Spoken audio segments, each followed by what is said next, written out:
Good evening, Bucknutters. Welcome to What We Learned Live following Ohio State's 63-10 win over Western Kentucky. First thing we learned is that's exactly what I wanted to see. I wanted to see a dominant performance. And you're sitting there early second quarter, and it's 14-10 Ohio State, like not a dominant performance at that point.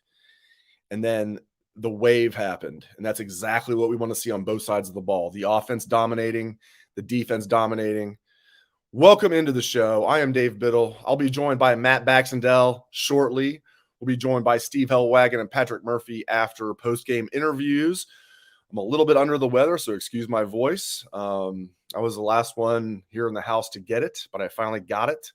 And the Buckeyes finally got it, and by the way, that opening win over Indiana, seemed not that impressive. Not that it was overly impressive, but turns out Indiana's not too bad. Louisville was favored over them by double digits today, and Indiana made that a 21-14 game, almost tied it late. So Indiana, am I doing a little spin doctoring there? Perhaps, but Indiana might be better than people thought. But welcome into the show. If you have questions, hold them to a little bit later. I mean, you can ask them now, but hold them for a little bit later so I can actually see them. I'm going to repost the show here on X. I'm still not used to that. I still want to call it Twitter. All right, let's get into it. We have re-X'd the show. All right, so, exactly. So the first thing, I just want to reiterate it. We've been so hypercritical of this team, myself included, that this is exactly what we wanted to see. Ohio State was favored by 29 in this game. And I was like, man, that's kind of a high point spread against a solid Western Kentucky team, and Ohio State beats them by 53. So kudos to the Buckeyes on both sides of the ball. Kyle McCord looking, had that shaky throw early, and you're thinking, oh boy, and then was pinpoint for the most part after that. Again, Western Kentucky's defense is not good. The reason people talked up Western Kentucky coming into this game to some extent is because of their offense. Everybody knows that. They're not known for their defense, far from it, but still, Ohio State looked good, and McCord continues to kind of just settle into that role. Great to see Marv and Emeka ball out again. Julian Fleming, we learned Julian Fleming will block you. If you're anywhere in the stadium, Julian Fleming will get you out of the way. I love that. Julian Fleming doesn't get enough credit for that. Julian Fleming will block you. We learned at running back that we know the big three. I don't know if they're trying to redshirt Dallin after him not redshirting last year. I don't know what's going on, but I thought we'd see Dallin late. At least we saw Evan Pryor. But at running back, we continue to learn that Travion Henderson is the starter. Chip is the backup, the main backup. Boy, that touchdown from Chip, that looked really, really good. And I thought Trey looked good too. Offensive line overall played well. Good to see Evan Pryor out there.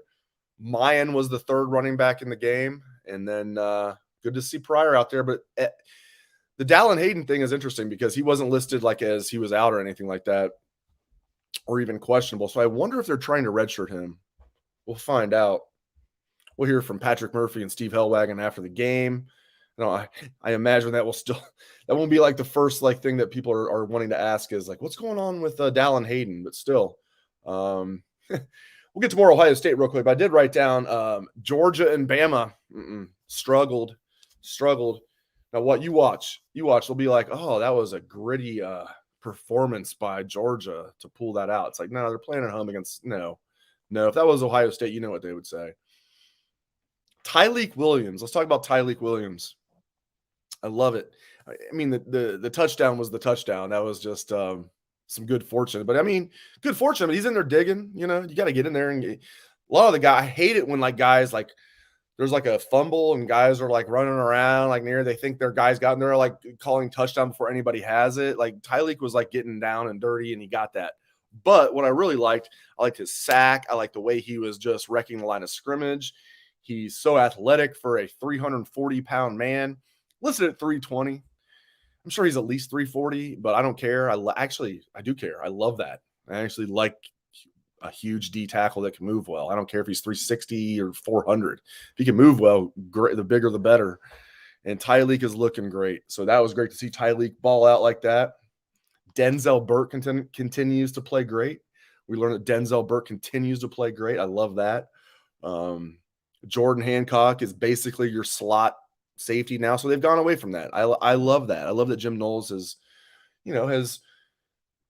changed his mind, so to speak. I mean, he's always been a 3 safety guy. And now you could argue he is, he knows that, no, it does, when you got 3 corners like Burke, Igbinosun, and Hancock, you're like, we got to get these guys out on the field. Hancock's now that slot safety. Not that he played that great today, but again, I said coming into the game, if anybody's, watched the Bucknuts Morning 5 over the last week, I'm like, if they can hold Western Kentucky under 20, that will be a hell of a defensive performance. I mean, Western Kentucky got half of 20. And that was a great defensive performance. Great defensive performance. I have a lot of respect for Austin Reed. He tough. You can see him talking to Ohio, not like in a jerky way. You can see him talking to Ohio State's defenders. It seemed like in a respectful way, like, yeah, you guys are getting my ass, like that type of stuff. But that kid is a good quarterback, 6th-year senior. Led the NCAA in passing yards last year, and Ohio State, made him work for everything he had. So we learned a lot of good things about this team. It was also good. We learned that we got to see some young guys in the 4th quarter. Devin Brown had that absolute dime to Carnell Tate for a touchdown. That was really good to see. Then he had a bad interception. Tipped at the line of scrimmage. Not the same as, like, I guess, the worst interception you can have. But still, I liked what I saw overall out of the offensive line. Again, the Western Kentucky's defense, not a good defense at all.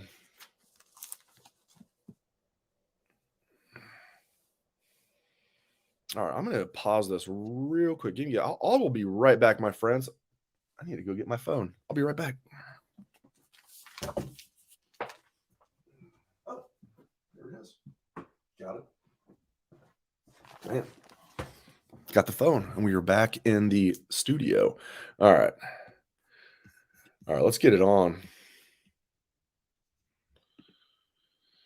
Thomas on YouTube, did Ennis get in the game? Yeah, I saw him in there. He didn't make any plays, but he was actually in the game at some point.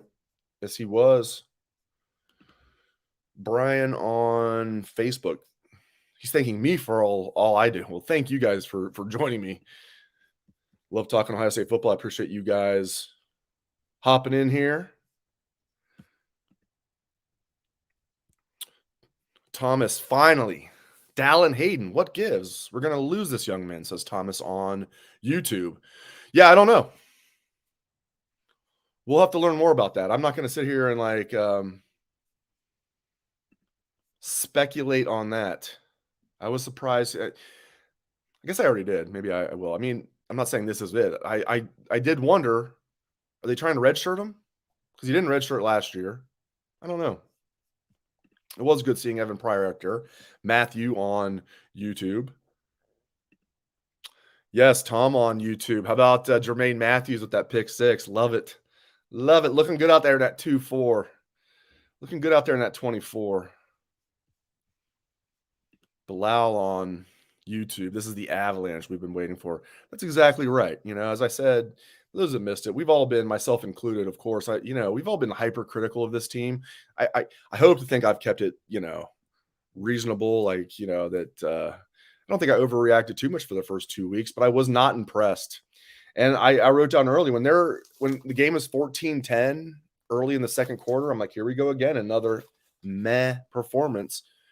Credit to Ohio State. You almost forget, right, that this was a 14-10 game early in the 2nd quarter, and then Ohio State just bludgeoned them from there. And that's exactly what we wanted to see.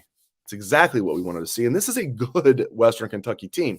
9-5 each of the last 2 years, and I don't think they're going to be worse than 9-5 this year. They smoked that South Florida team that gave Bama a good game today. Again, Western Kentucky smoked that South Florida team, smoked 41-24. I know the transitive property. You got to be careful with the transitive property. I'm just saying, for perspective, Western Kentucky beat South Florida 41-24. That same South Florida team gave Bama all they could handle today. By the way, it's pretty damn funny that Bama is looking the way they're looking. They can't even figure out who their quarterback is. Now it's Tyler Buckner, who's average at best, and he didn't look good today. They end up bringing somebody else in. I mean, it's a mess down there. I know, right? You hate to see it, huh? So we'll hear from Bax in a minute. We'll hear from Patrick Murphy and Steve Helwagen after postgame interviews. Again, hopefully somebody asks about Dallin Hayden. I can't imagine that'll be the first thing out of anybody's mouth, but maybe they'll hear something from some of the players. You guys fire away with any questions. Yeah, Matthew. Ty Simpson played too. Matthew on YouTube talking about Bama. Yeah. Yep. Lynn saying Bama better keep their hands out of our rooms. Yeah, I mean, I don't know. I mean, there's nothing they can do this year, so it's kind of funny. Jordan on Facebook, X over Dallin is crazy, which is why I wonder. Either Dallin maybe is banged up. They don't have to put everything on the availability report that they don't want to. So I wonder maybe Dallin's banged up, or maybe they're trying to redshirt Dallin. We'll find out. Yeah, I mean, Tom saying Georgia struggled too. Yes, of course they did. I mean, it looked like at halftime Georgia might lose that game against South Carolina. By the way, Georgia was favored by 27 in that game and had a hold on at home to beat South Carolina. I'm telling you, Georgia, they're not three-peating. There's no way. Linz is asking, where was Mayan? I didn't see him at all. He very late. Last couple drives he was in there, Linz. Last couple drives he was in there. Larry, did Sonny Styles play? Larry on YouTube. Yeah, he played. Again, Sonny's not making the impact that we hoped he would, but I'm still convinced he will. Got some Mitchell Melton fans out there. Steven on YouTube. Michael on Facebook. Yeah. And not only does Mitchell Melton look good, he adds quality depth there. And it's good to see Amari Abor in there. You know, not that this was the first time he played. He's played the first week. It's just they actually have solid depth at D end, which is good. Really good. I mean, Mitchell Melton for your number 5 D end. I like it. Yeah, somebody just mentioned. I mentioned Abor. Yeah, what about Abor? Looked good. I thought he looked good too. Good to see him in there. Number 23 late getting in there. I love that. That's another thing I love about these games. Like, it's fun to see the Buckeyes blow teams out, but like then you get to see these young guys that really don't get a chance much play like an entire quarter, including Devin Brown, who played more. I mean, he was in there late in the third quarter. So it's really cool to see these guys just absolutely get a lot of playing time. A lot of Tyleek Williams comments. I agreed. I mean, that's like, I wrote it down like a few different times. Sometimes with exclamation marks. Tyleek Williams, exclamation mark. Yeah, Matthew on YouTube. Love it. 340-pound man that moves well. And now is playing violently like they want him to. I love it. Tom is saying Melton looks like the quickest defensive end on the team. Yeah, I mean that's like, I thought Kenyatta Jackson, go back and look at that interception that Steel Chambers had. Kenyatta Jackson got in there. Tyleek Williams also got in there on that, but Kenyatta Jackson also got some extended playing time. I thought he played well. Is Melton the quickest? He might be. Former linebacker who racked up tackles for loss and sacks in high school. Mitchell Melton did. And then was in line to play a lot last year, but got hurt in the spring game, very late in the spring game, as I'm sure you guys remember, tore his ACL. I wouldn't be surprised if Melton's the fastest of the DNs, but I also wouldn't rule out Kenyatta Jackson. But yeah, if I had to bet, probably Melton. And by fastest, quickest, we mean off the edge. I'd bet either way he probably is the fastest, quickest. 6'3", 250. He's probably a little faster than Kenyatta. Bax, we're trying to bring Bax in here. Bax, can you hear Dave. me? Hey, what's up, man? Can you hear me? I sure can. Thank you for joining the show. How'd your son do in hockey? Oh, let's talk about the Buckeyes instead of that mess. Okay, good. Okay, well, maybe not good. One thing makes me happy right now, and it's not my son's hockey team. Well, I hear you. So, I mean, this is exactly what we wanted to see. This is exactly what we wanted to see as a dominant performance. Buckeyes favored by 29. They win by 53. You remember what Russell Crowe said in Gladiator? Are you not entertained? Are you not entertained? Because I can tell you right now, could we have asked for more? Like, really? Like, there's the nitpicky person who's mad we gave up a touchdown. This is the number one pass offense in the country last year, right? They had the most pass, or at least the passing leader at quarterback, right? And they threw the ball all over the field. And this is the type of team last year we'd have given up 35 points to, right? Like, whenever the pass defense is shredded OSU last year, this is the exact kind of team we didn't see until like Maryland in November, right? Now, what do we have? We have a loaded Ohio State defense holding a great passing attack to 10 points and scoring 2 defensive touchdowns. 2.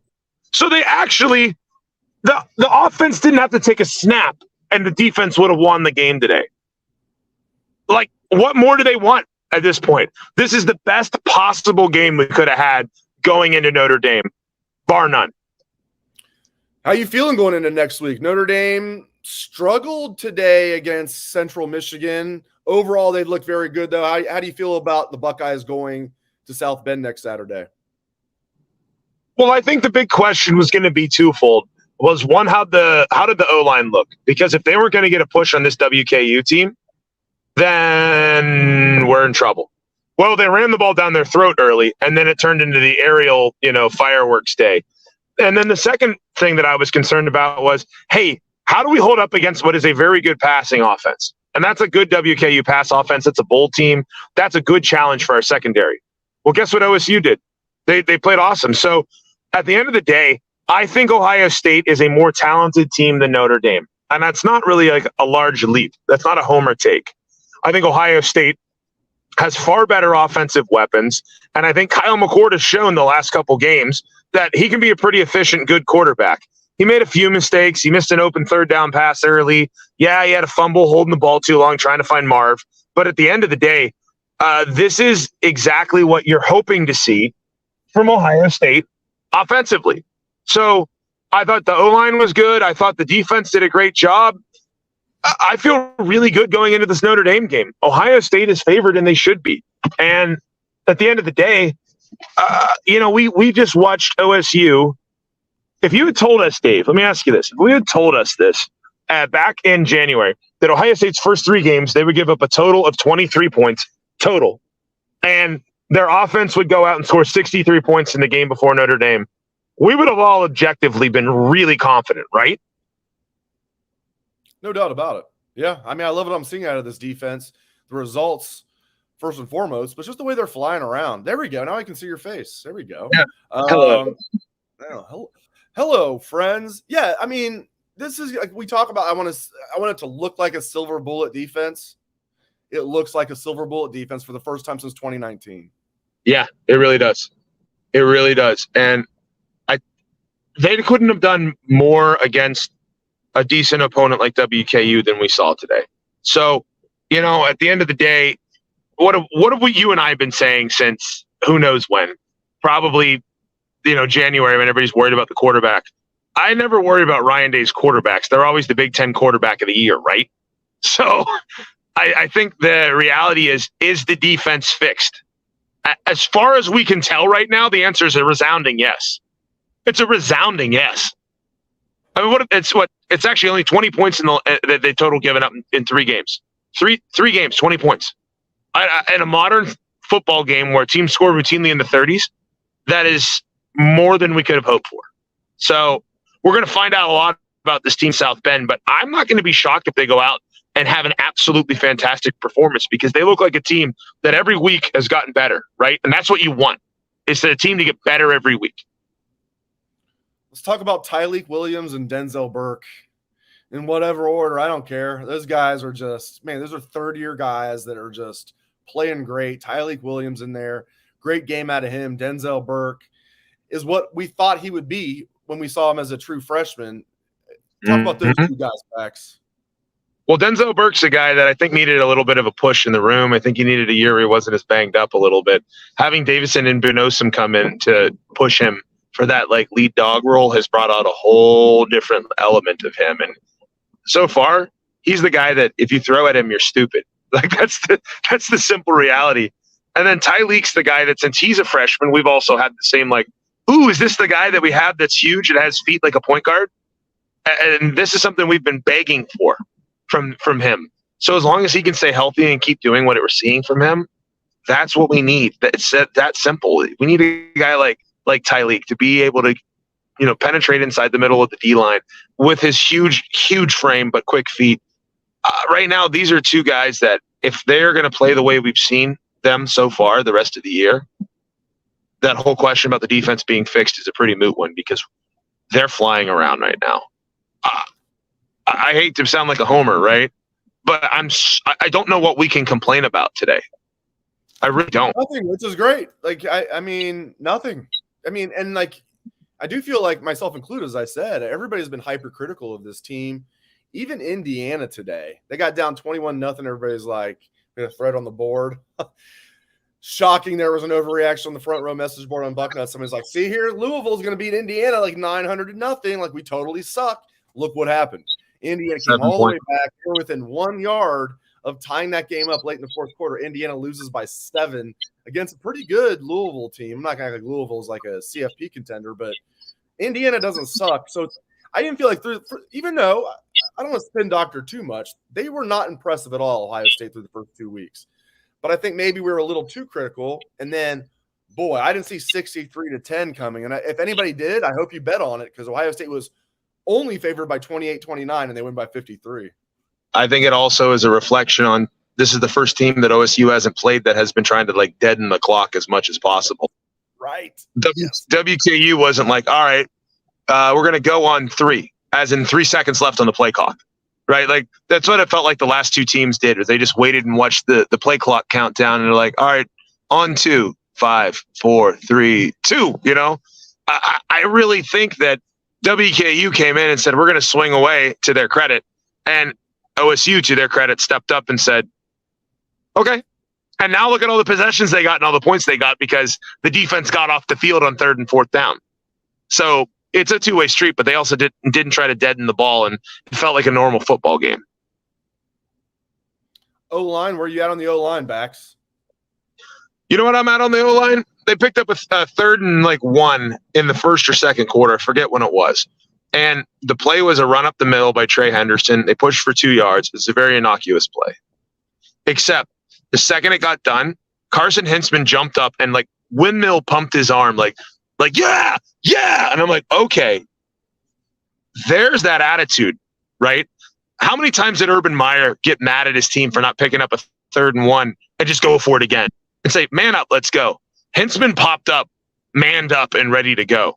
And by the way, after they got that 3rd and short, that's when the running game cracked off. So I was really optimistic seeing them impose their will here. And Notre Dame will be tougher, right? Let's not act like Western Kentucky is bound for a New Year's Six bowl or something. But this is what they're supposed to do against a team like this. So if that's what they're supposed to do against a team like this and they do it, I got to give them full marks for it.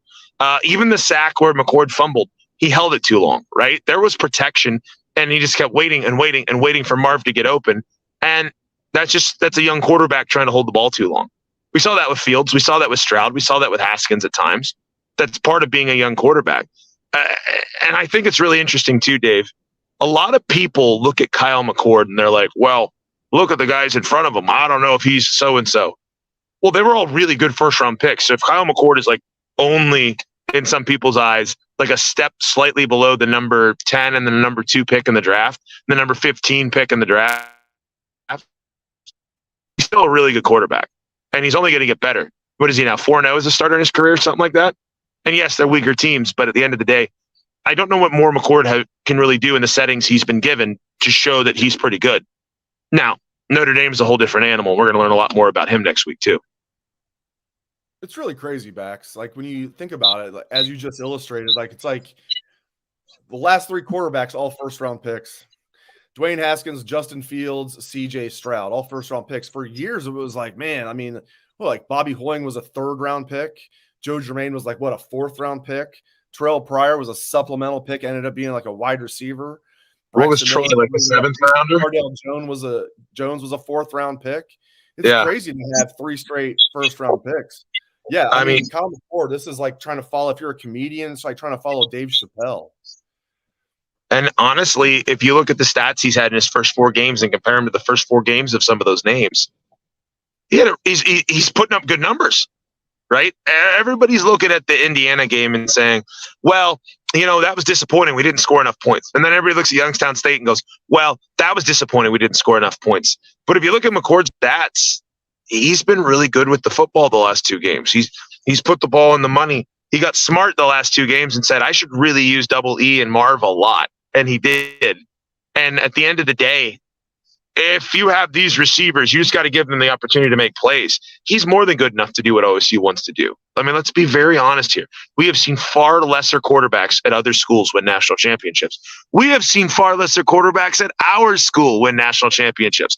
I love me some Craig Krenzel as much as everybody else, but Kyle McCord is a far better, passing quarterback and has a far higher pedigree going on right now. I mean, that's the reality here. So let's be clear.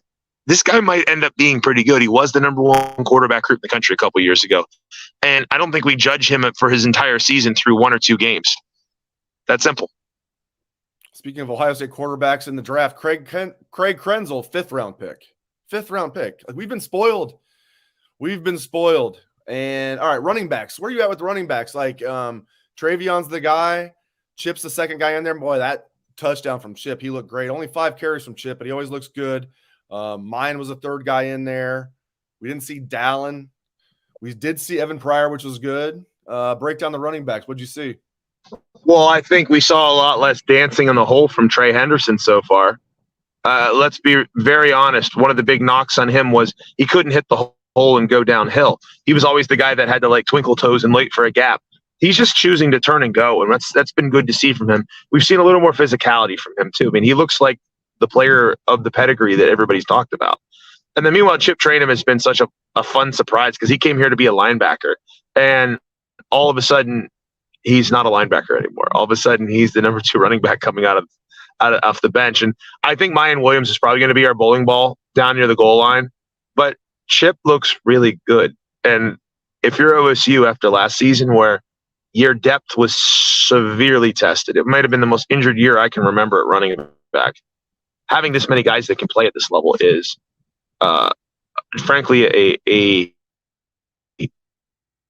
fortunate situation.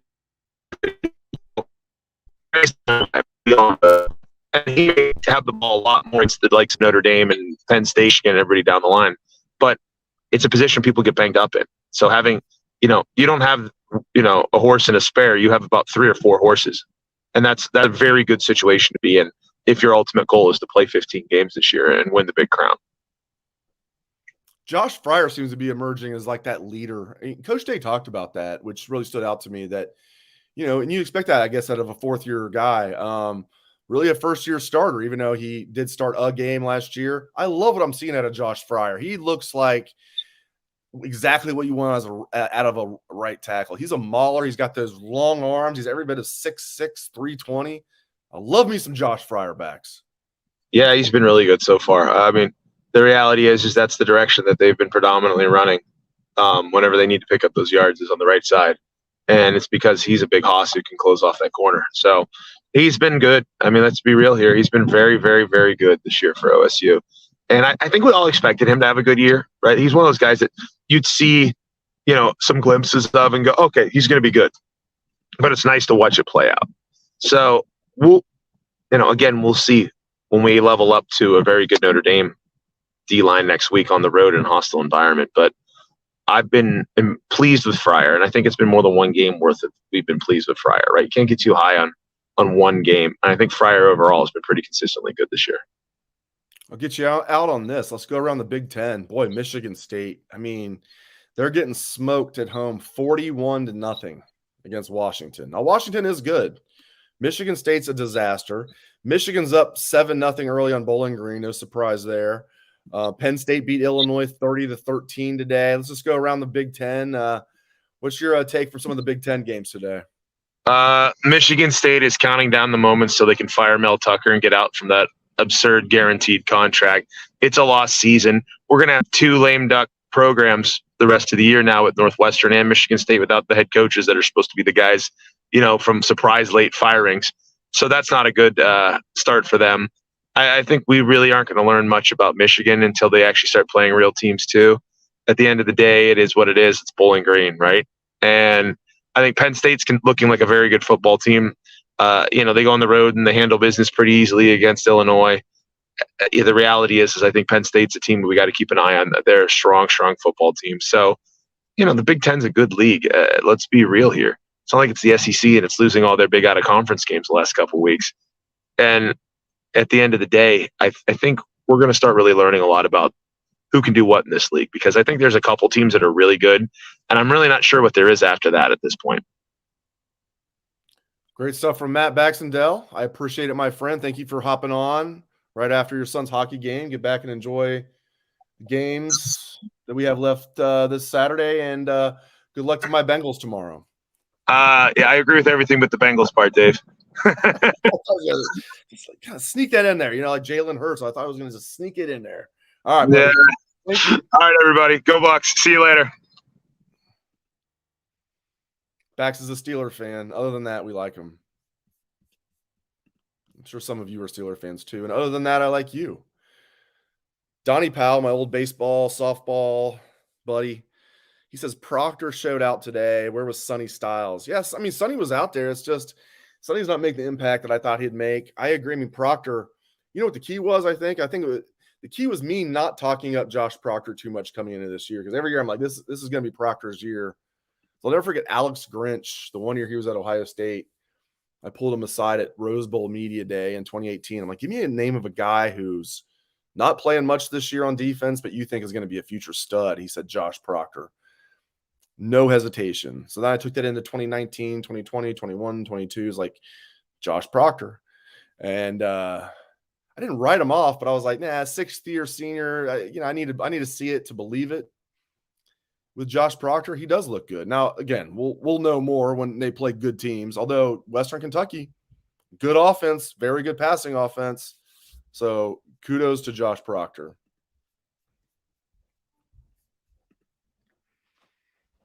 Yeah, I mean, I have nothing to say. Guys, I know I'm a Bengals fan, but like Browns fans out there, kudos to you guys. You guys smoked us. Just got to tip your cap. Boom. I mean, the Browns looked fantastic. You guys got a great roster. I don't see any weaknesses. All you needed was Deshaun Watson to be somewhat like he was his final year in Houston, if not like that good, just close. He looks really good to me. Yeah, I think the Bengals will bounce back tomorrow. They have a banged up Ravens team, although the Ravens are always dangerous. We'll see what happens. Burrow does not look right to me. All right, let's get back to Ohio State. J-Book is not coming on the show tonight. Sorry. I'd love him to have on every week, but he's unavailable tonight. We'll try and get him on after the Notre Dame game next week. He'll be with me on Fridays, BM5 as usual. And we'll try and get him on after the Notre Dame game. He can't say J-Book can't say it's too late for him because he's on West Coast, so it's not even that late next week. It'll be late for me. I'll be here with you guys till it'll be Sunday morning at that point before we're done with what we learned live next week. Yeah, thank you. I appreciate it. There you go. Again, a loyal listener. I'm not going to say his name. If you're watching, you can see his name. I like it. I like it. Bart Simpson. I see you working. On YouTube says Ohio State looked like Ohio State today. I love that. Ohio State looked like Ohio State today. It's damn right. That's exactly right. That's exactly right. And now, just like that, it's Notre Dame week. I guess not technically till the clock hits midnight. Then it's Notre Dame week, but it's Notre Dame week. If you guys have asked questions and I haven't seen them, please fire away again when I'm doing the show. When I'm doing it solo here for this time being, it's hard to see all the questions. J-Book's partying in Vegas right now. I hope so. J-Book is whatever he's doing, man. J-Book, he's the real deal. You guys know what's up with J-Book. It's my guy. We've been doing it for a while. Ken says you'll say damn right, but not Hugh Jass. Well, I just said it. Hugh Jass. There you go. We're having fun. Everybody's having a good time tonight. Okay, Brian on Facebook. What I think the spread will be against Notre Dame. I believe a spread is already out, but it's not the official one. I think there was like an advanced spread that was like Ohio State by 1 or 1.5. I bet by game time, not necessarily what we'll see when it comes out tomorrow. I bet it'll be Ohio State favored by 2.5. Ohio State minus 2.5 is my guess. What do you guys think? And I would take the Ohio State. I would lay those 2.5. Buckeyes are going to win this game. They're going to win it by more than 3. Although I have a lot of respect for Sam Hartman. That was the most valuable get in the transfer portal in all of college football. I don't know if Sam Hartman's going to be an NFL quarterback. I'm sure he'll get a shot. What I do know is Sam Hartman's a hell of a college quarterback. Like, he's a legit Heisman candidate. And hopefully the Buckeyes can get after him. I like what I'm seeing out of this defense, though. Jim Knowles, it just seems like things are coming together. Again, I almost said at this time next week. Kind of at this time next week. We'll be at what, like an hour into the game at this point? We'll know after the Notre Dame game. We'll know for sure till the end of the season. We'll know a lot. We have a question. Would I trade T. Higgins for Marvin Harrison if it was there? Yes, only because Marvin would be on his – not only because, also because Marvin's fantastic. Because then you'd have Marvin Harrison for 5 years.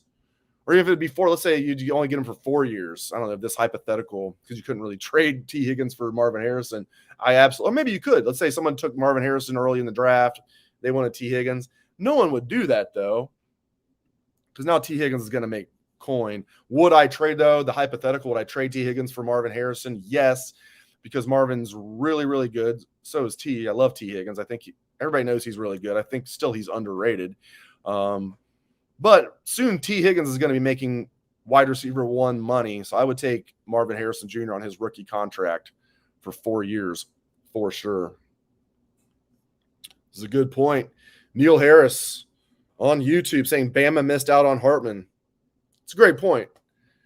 And you can't say, well, they weren't really in the market for a quarterback. Yes, they were. They took Tyler Buckner from Notre Dame. And Notre Dame's like, we'll just take Sam Hartman. Good work out of Notre Dame. And, yeah, Bama. I mean, it's, again, I keep saying I'm not going to, write off Alabama until they're 6 feet under. I have too much respect for Saban. He's the GOAT. But, man, he's almost 72 years old. I was told coming into the year that this was not the same Bama team from people that, if anything, want Bama to do well. Colleagues of mine in this business who work for 24/7 Sports were like, this is not the Bama team we're used to. And you're seeing that materialize. Again, they struggled against South Florida today. Western Kentucky, who Ohio State wiped off the map today, Western Kentucky smoked South Florida. Again, the transitive property, got to be careful, but still. Again, apologize for my voice about battling a little bit of a cold here. We'll hear from Patrick Murphy and Steve Helwagen soon.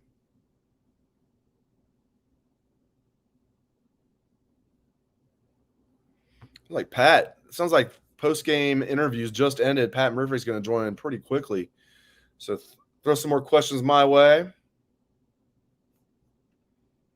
Bama won 17-3. Yeah, I mean, and it was what was it, 3-0 in the second quarter? South Florida was winning, and then South Florida had a chance to score a touchdown in the second half to go up, and I think Bama got the stop there. But still, man, I mean, South Florida, not a good team, and Bama struggled against them. I'm glad Steven brought this up on YouTube. He says Florida State better drop in the polls like we did. They looked mid versus Boston College. Yeah, they look worse than that. I mean, Boston College lost to Northern Illinois. Their fans were calling for Hafley's job, and Boston College came that close to knocking Florida State off today. And you watch. Now it'll be like, well, Florida State with a gritty, it hung in there against Boston College. If that was Ohio State, they would definitely drop. So I agree with you. Florida State should drop, and Ohio State should move ahead, but they won't. They won't. So don't get your hopes up there. I hope I'm wrong. I hope Ohio State does move up. They should. I hope Florida State drops. They should. I bet they won't. Dallin Hayden. Yeah, I'm going to ask. That's one of the many things I'm going to ask Pat when he comes on here in a minute. I'm not sure about Dallin Hayden. Again, I don't know if he's banged up or if they're trying to redshirt him or if he's in the doghouse. He's a really good young man. I tend to doubt. Doghouse is what I would bet against. If you're going to give me all the choices, doghouse I would bet against. Really good young man. Like really good. So I'm doubting it's doghouse. I'll tell you who's not in the doghouse. It's Patrick Murphy. He's in the tunnel, but he's not in the doghouse. All right, first question, Dallin Hayden. Not what you were expecting me to lead with, right? Like I thought you were going to ask who the starting quarterback was. No, but Dallin Hayden, I've been wondering, a lot of people are wondering, what's going on with Dallin Hayden? Has anybody talked about that?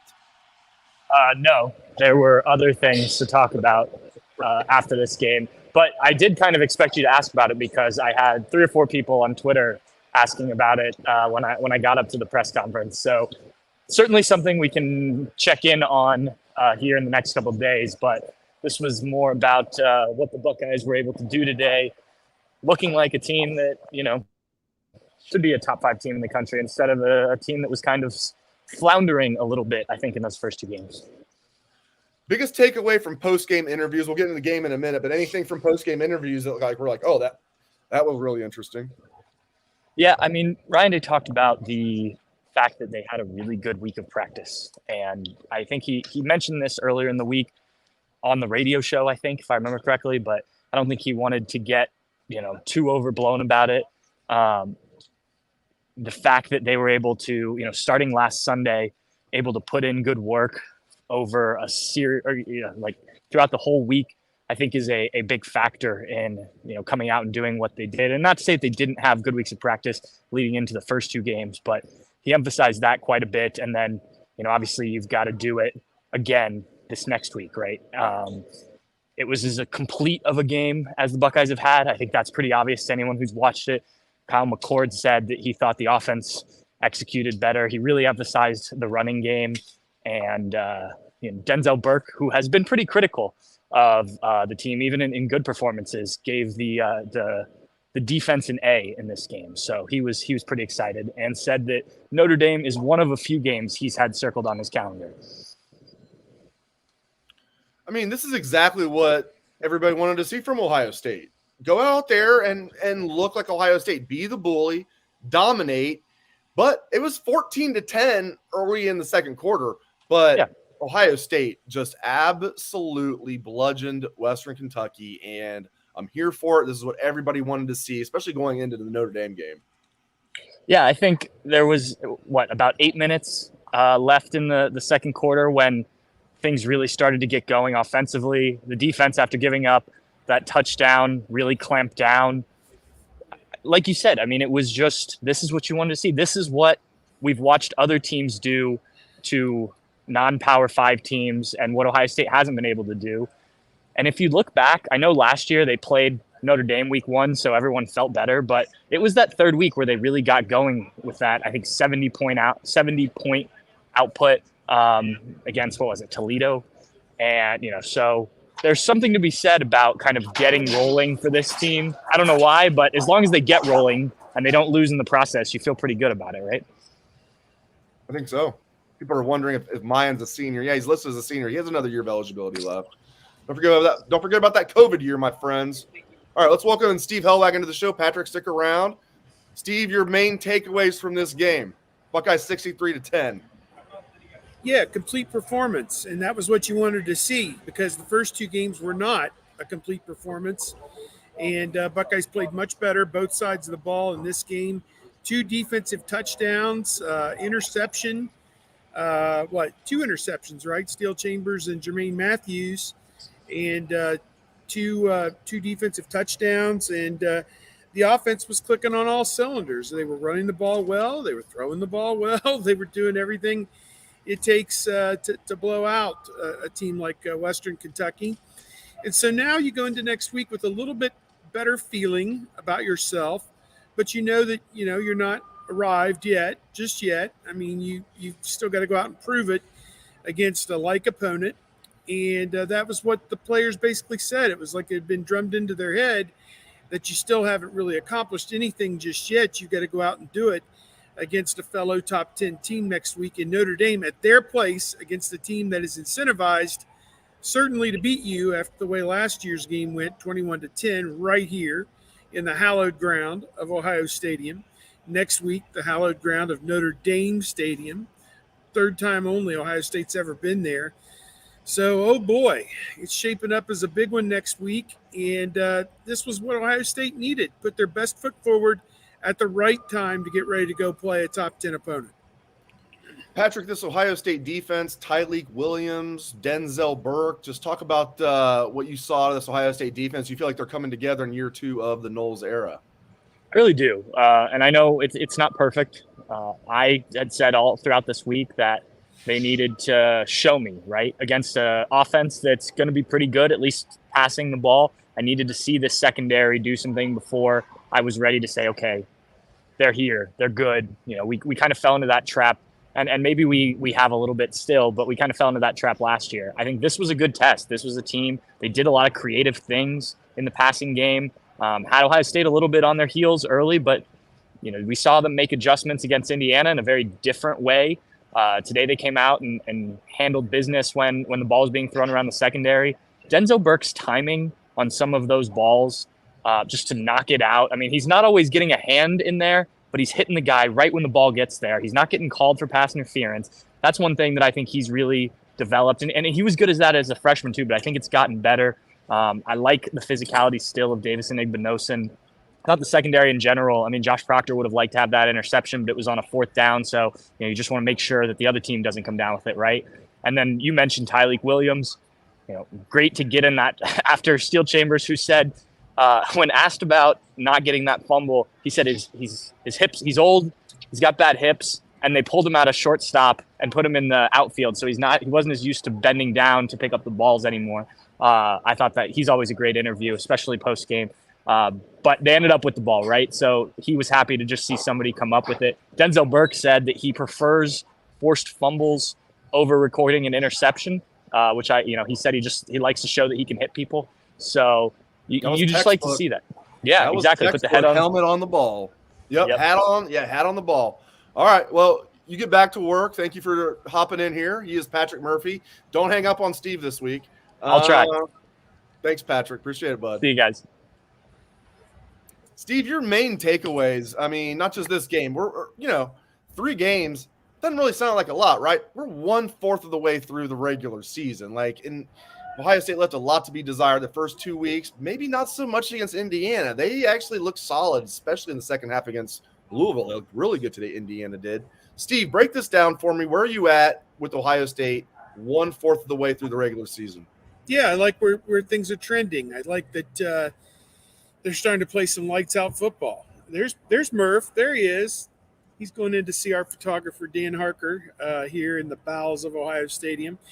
And, I just like it's trending in the right direction, and they just need to keep going. I mean, that's the thing. It's week 3, and there's 9 weeks of regular season left, and it's a long season.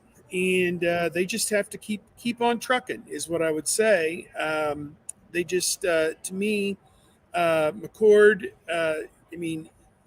other than losing the fumble, I can't really think of anything he did terribly wrong. He threw into double coverage to Marvin Harrison one time, like he locked on Marvin Harrison after they had their big hit. There was the one 3rd down play. He came back on 4th down, made a great throw to Emeka, but there was a 3rd down play early that he airmailed one. He threw it over Fleming's head. I mean, Fleming's wide open out there in the flat, and he airmailed it over his head. So there's 2 bad throws the guy had. He only incompleted 4 passes, so one of them was the interception. So I don't know what the other incompletion was, but when we're scratching and clawing, trying to come up with negative things that he did, it's. I guess he didn't throw an interception, did he? I'm getting it all confused in my mind. But at any rate, it was a Devin great. threw one. You're thinking that Devin was 3 Yeah. or 4 for 40. Devin had a dime on that touchdown to tape. Yeah. Devin had that one that was bad at the line of scrimmage was picked off. That's what you're thinking Yeah. of. Yep. Yeah. So I'm optimistic. I'm bullish on the Buckeyes again, and defense played phenomenal. Offensive line was really good, but again, you got to do it against the best teams on your schedule. And next week we're going to find out a lot more. I watched the Notre Dame NC State game, the condensed version of it this past week, and came away very impressed with Notre Dame, the way they spread the ball around to all of their skill position players, like 4 or 5 running backs, 3 or 4 wide receivers, 2 or 3 tight ends. I mean, they spread it around, and the quarterback, Sam Hartman, is a special player to me. So, he's the national active career touchdown pass leader right now, and he just adds 3 or 4 more every week to that total. And I didn't see the box yet. I know they won 41-17 over one of those directional Michigan schools, Central, I think, today. So they struggled a little bit, though. Yeah, it was a close game most of the first half, and then they blew them out. Kind of the same as the NC State game. That was a close game at halftime, and they came back from the weather delay and blew the doors off NC State. So they're a good second-half team, and they're going to be playing at home. And Ohio State better get off to a good start, because you know that Marcus Freeman wants that one above any and all others next week. I mean, that's their Super Bowl next Saturday night in South Bend. Let's get you out of here on this. Let's go around the Big Ten real quick, Steve. Rutgers beats Virginia Tech 35-16. Wisconsin beats Georgia Southern 35-14. That was tougher. Indiana than loses to Louisville. That was as expected. Yeah, I mean, but Indiana was down 21-0 at halftime and comes back. Iowa beats Western Michigan. Pulled away late. Northwestern. Penn State beats Illinois. Michigan is up 7-0 against Bowling Green into the second quarter. Only 7-0 Michigan. Let's go around the Big Ten. Michigan State's an absolute joke. They're getting smoked at home 41-0 by Washington. Well, I think the players are laying down because the coach has been messed with. He's the guy that brought them there for the most part. And the players quite obviously are laying down. And that's what it seems to me that, and Washington's a great team too. Penix, I mean, it's the second time he's taken a top 10 team into Michigan State. He did it with Indiana 3 years ago and won in there, and then did it again tonight. And with Washington, they're legitimate, it seems like. And I think Michigan State is sacrificing this season to go in a new direction without Mel Tucker. And it's going to be ugly up there before it gets any better. That's my take on that. Yeah, as I joked with you, Ohio State added a bye week to their schedule. It's called Michigan State. Wow. I don't think I was actually joking, Steven. All right, good stuff, brother. I appreciate it. You get out of here. By the way, Christian Encarnacion Strand just homered for your Cincinnati Reds. What's the score? 3-1 lead. They just got up 3-1. He broke the tie. CES playing long ball at, they don't call it Shea Stadium, do they? Wherever the Citi Field. Wherever the sorry Mets play at. Yeah. Best team money can buy. Yep. All right, bud. Down to the New York Mets. I just offended both Mets fans in our live chat. Yeah.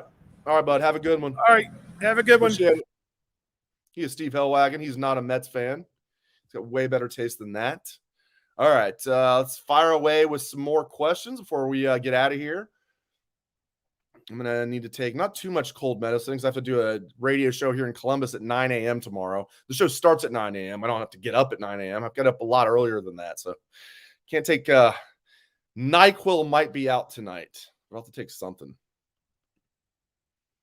Go Reds, go Bengals, go Buckeyes. That's exactly right. I'm in that zone. Buckeye. We should put Buckeyes first and then Reds and Bengals. We love that stuff. Some of us do, right? We shouldn't talk too much about Cincinnati pro sports. We really shouldn't.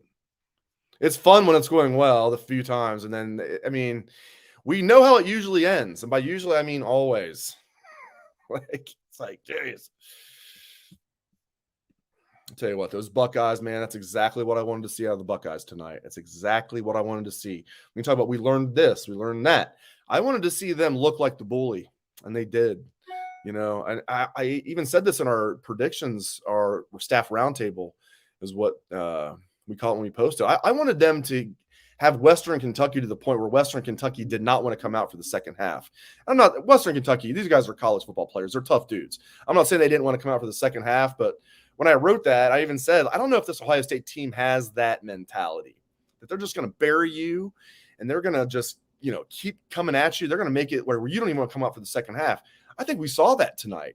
Again, a little hyperbole there. I'm not saying Western Kentucky seriously didn't want to come out for the second half, but Ohio State bludgeoned them.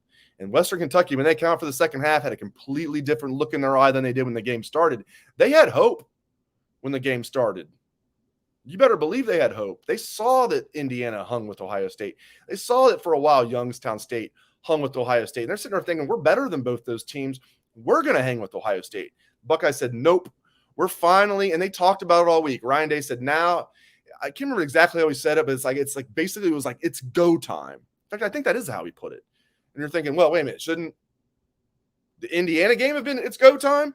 But I knew what he meant. Like, okay, we did what we needed to do. Now we can't just wait for the Notre Dame game or Penn State to okay, now we're going to turn it on.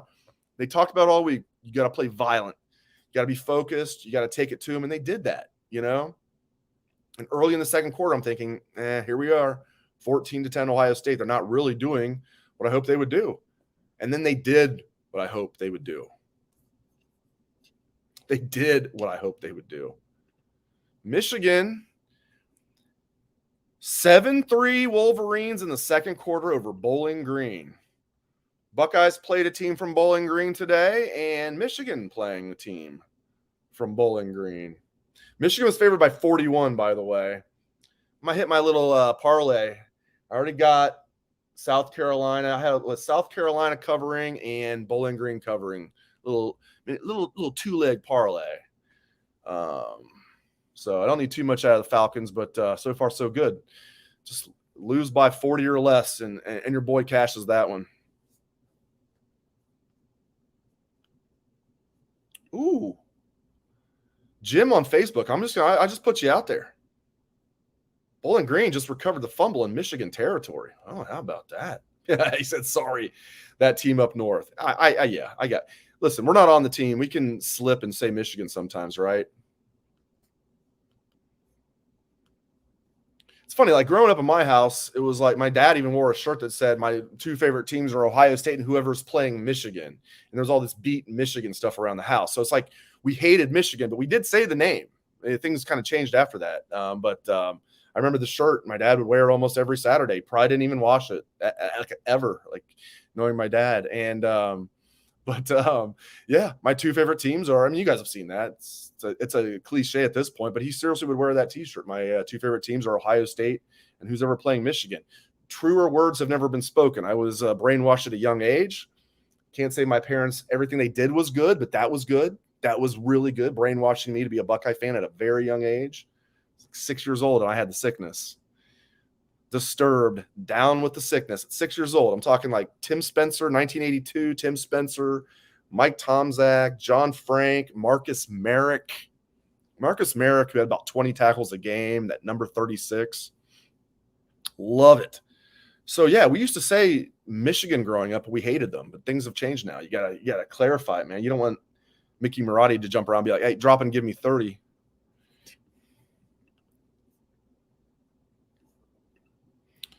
Eric Montoya saying, I'm from Toledo. We're a house.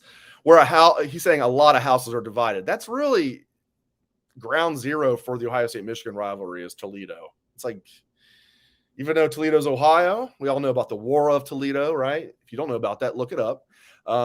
Pretty cool stuff there. And, Toledo is actually closer to Ann Arbor, markedly closer to Ann Arbor than it is to Columbus. But it's like split down the middle. It's pretty cool stuff. I don't know if it's cool, but they've done stories on it. And it is kind of cool. It is kind of cool because you'll have not just like the community is divided. You'll have literally households that are divided, which I can't imagine. My gosh. Marriage is tough enough. I can't imagine being married to a Michigan fan. That would have lasted not even a year, if that. I mean, marriage is tough enough already. You don't want to mix in like being married to a Wolverine. That would be like, I don't even, not recommended. Zach on Facebook. What do I think about Jack Sawyer? I think he's okay. I think maybe he gets too much flack, from myself included, because of the 5-star accolades. And is he going to do that? I will say this, coming into the year, I was not one of these guys that was talking up Jack Sawyer as a future first-round pick. Certainly not as a leave after this year first-round pick like we're seeing with some mock drafts. I was like, what is that based on? Like, I don't see, like, the production's not there. I also don't see, like, a lot of, like, quickness. I don't see, like, he's physical dude. He's a good football player. He made a nice tackle today, a couple nice tackles. Matt made one that was a key tackle in the game. I can't remember if it set up a punt or it set up a third down, but he got low and made the tackle. Did a good job. Jack Sawyer is a good football player, but we thought Jack Sawyer would be a great football player. So he's got that. It's like, well, if you're not great, then, we don't think you're really getting the job done. I think we just got to temper our expectations on Jack Sawyer at this point. He's a good football player. And then if he reaches that great echelon, awesome. I don't see it.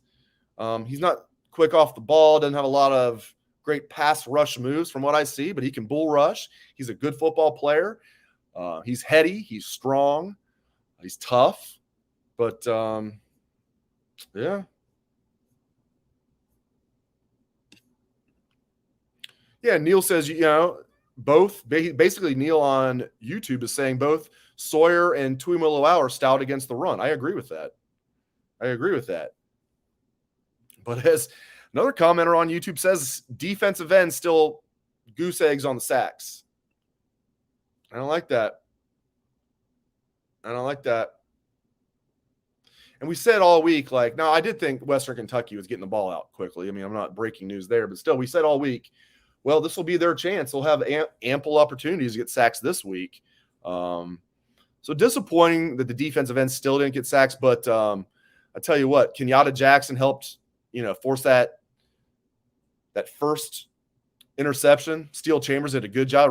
Remind me of the Georgia game when Steele did a good job in coverage and got us, got it turned around and made a nice catch. I mean, Steele's a solid guy. I mean, there's a reason CJ Hicks isn't out there. It's not because they're down on CJ Hicks. They just know Steele Chambers is a dude.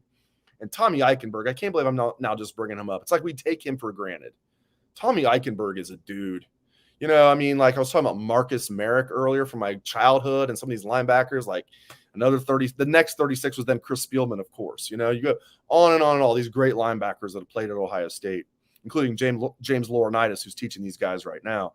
I mean, I'm not saying Tommy is on that level of college football Hall of Famers, but my God, he is really good. And maybe he will be a college football Hall of Famer. I mean, Tommy Eichenberg is the best middle linebacker they've had in a long time. I put him even over Raekwon McMillan, who was good and was a second-round pick. So I don't say that lightly. That's not a knock on Raekwon, because I think Raekwon's the best they've had until Tommy. And then, I mean, Curtis Grant had a really good year as a senior. When Raekwon was a true freshman, those guys kind of split time. Shazier was a outside linebacker. I tell you what, Zach Boren, it was like half a season, but Zach Boren played some serious middle linebacker. I always wish we had another year of Zach Boren. Zach Boren was a real deal at middle linebacker, as you guys know. You go back, Matt Wilhelm on the national championship team. We talked about James Laurinaitis. We've had, I mean, Steve Tovar going way back. I mean, we can go on and on and on about some of these middle linebackers. And Tommy is like, I'm not saying he's right there with the greats, but he's approaching that. And shouldn't be an hour into the podcast before I mentioned that Tommy Eichenberg is, I just love his game. Everything he brings to the table, his leadership, his toughness, his playmaking ability, everything about him, getting the defense set. He is the quarterback of the defense. And I love Tommy Eichenberg. And I love all of you. We're going to end the show right now. We're 1 week away. Join me all week for Bucknuts Morning 5 and Dan Rubin for the Bucknuts Morning 5, but definitely join us for what we learned live after the Notre Dame game next week, South Bend. I can't wait. Thank you so much for joining me. Thank you to Matt Baxendell. Thank you to Patrick Murphy. Thank you to Steve Helwagen. And again, thank you to all of you. I appreciate it. What we learned live following Ohio State's 63-10 demolition of a solid Western Kentucky team, 63-10, exactly what we wanted to see. Again, thanks to Bax, thanks to Pat, thanks to Steve, And thank you to all of you. I appreciate you guys so much. Hope you guys enjoy the rest of your weekend. Great job by the Buckeyes tonight. Appreciate you guys.